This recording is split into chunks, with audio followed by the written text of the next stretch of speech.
Now, Oscar Pistorius broke down in tears in a Pretoria court today as his defence argued that a neighbour could not have heard his girlfriend, Reeva Steenkamp, scream because her gunshot wounds would have left her brain so damaged that she would not have been able to. The South African athlete has denied intentionally killing Ms. Steenkamp. In Pretoria now is the South African journalist Deborah Patter. Deborah. Well, a very emotional day, as you said, John, in court. Oscar Pistorius up until now has been composed, assured, chatting to his legal team.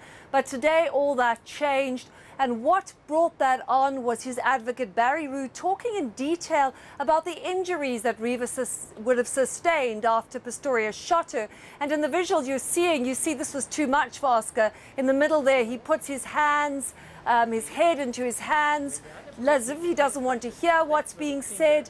And then he pulls out a tissue and wipes away those tears.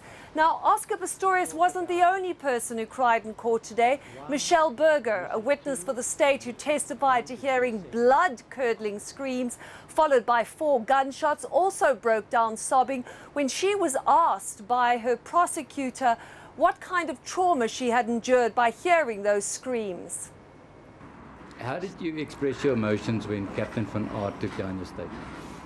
I told him everything I heard. And then I said to him, it's very difficult for me.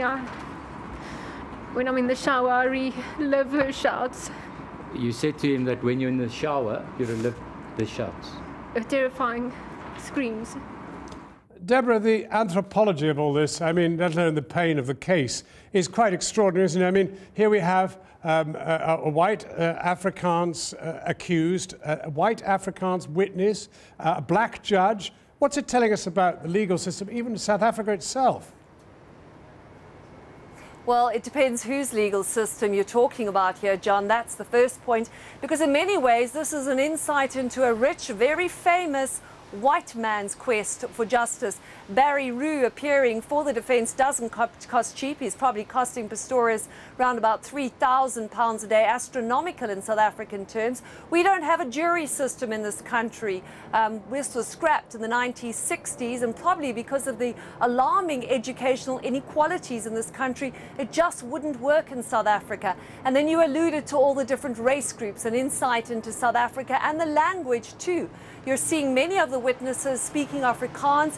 That has to be translated into English because we have a black female judge who only joined the court, the bench, after democracy and wouldn't speak Afrikaans, John. Deborah Patter in South Africa.